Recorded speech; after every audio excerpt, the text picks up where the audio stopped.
Greetings everyone, this is Collectibles Euphoria with the third doll review of another deluxe talking doll, which is Sadness, inspired by the Disney Pixar film Inside Out. Sadness is one of the female character emotions out of the 5 emotions, and she is also one of the short stature character in this movie. Stay tuned! Sadness possessed a forlorn face of Riley's inner somber side, as she is one of the major characters in this upcoming flick. The doll is a very good representation of her emotional character, with all the gimmicks associated with it. Let's jump right in and take a close look at its packaging. The box is no different from the other characters previously reviewed, apart from the fact that this box is of short stature, close to 8.5 inches as opposed to 11.5 inches boxes of Joy and Disgust. The box is also a tad wider at 4.5 inches comparing to other boxes at 3.25 inches. It bears the same contents in the front of the box, with her name on it, and with the same location of the hole to lightly touch the pin, triggering the light and sounds.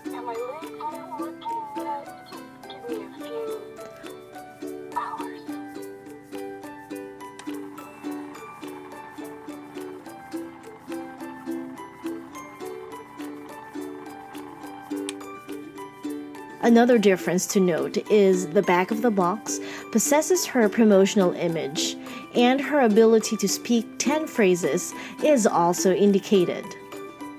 She also retailed like the other characters at $19.95 US and $22.95 Canadian dollars. Staying true to the overall design of the doll, Sadness truly speaks for herself in terms of overall aesthetics. Being one of the smallest in the group, she stands at 7.5 inches high. She has rooted hair just like all the other dolls, but she has a darker hue of blue comparing to Joy's hair. Tinsels are sporadically placed to give her hair a nice sheen effect.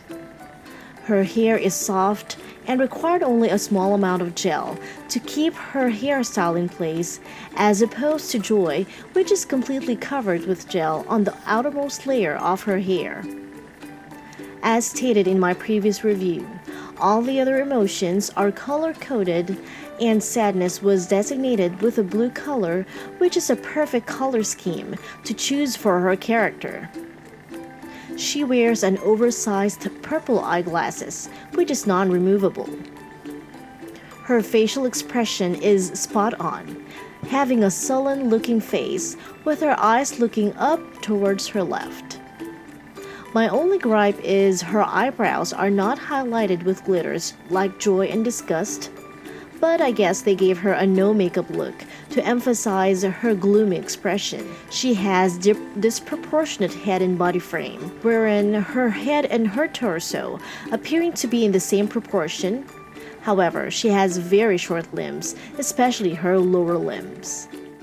Going forward to her outfit, Sadness wears a knitted roll neck sweater, which is a lighter shade of blue. Her sweater can be completely removed by opening the Velcro on her back, exposing the location of the speaker, the location of the button cell batteries, and the lowermost portion is the switch for the sound. This doll requires 3 LR44 button cell batteries to operate, which I have mentioned on my previous video is already included in this doll. She wears a loose-fitting navy blue pants held up by a garter. Sadness wears bedroom slippers, and again, another gripe of mine is I would have preferred if they gave the dolls real shoes rather than just simply painting them. Just like all the other deluxe talking doll, the pin on her right hand triggers the light and sound, and she has an attachment for the memory ball on her left hand. These are the phrases available to this doll. I'm Sadness. I bet you and Riley had great adventures. Sounds amazing. I bet Riley liked it.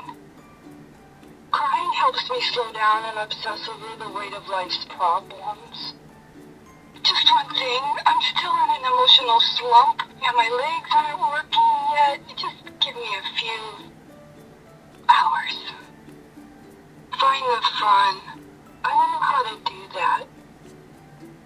Goodbye, friendship. Hello, loneliness. This might be a good time for me to practice being positive. Yeah, it's sad. I'm sorry. Just like all the other dolls, Sadness also has her own memory ball where you can insert your sad moments inside, or choose a picture of sadness and insert it on the slot available. Among all the female emotions, sadness is the only one who could lift the memory ball without any weight issues, due to the fact that she doesn't have elbow articulation, making her arm sturdier. As for articulation, sadness has less articulation than joy, with less visible movements of the neck in all planes of movement, except for neck rotation, which can go almost at 360 degrees. Shoulder movements on her right is fairly limited to moving back and forth and outwards, with her left shoulder being able to complete 360 degrees and can also go outwards. She has no wrist articulation on her right, and the only movement possible on her left hand is a wrist swivel. Her hips can move back and forth, can move outwards, and that is all there is to say with her leg articulation. This deluxe talking doll lives up to the par to the line of inside-out figures and is very well represented by the predominant use of the same color scheme with varying hues. The aesthetics are plain and simple, yet delivers to the expectations of an enjoyable toy for kids and adults of all ages. The only few drawbacks are its limited articulation and the shoes not being a separate piece. But other than that, this talking doll is a good addition to the entire line of inside-out figures, and the overall play value is worth its price point. Next inside-out deluxe talking doll to be reviewed is Anger, so better keep an eye out for my next video update. Until then, keep your memory ball safe for a trip down the memory lane, and I will see you all soon. Bye!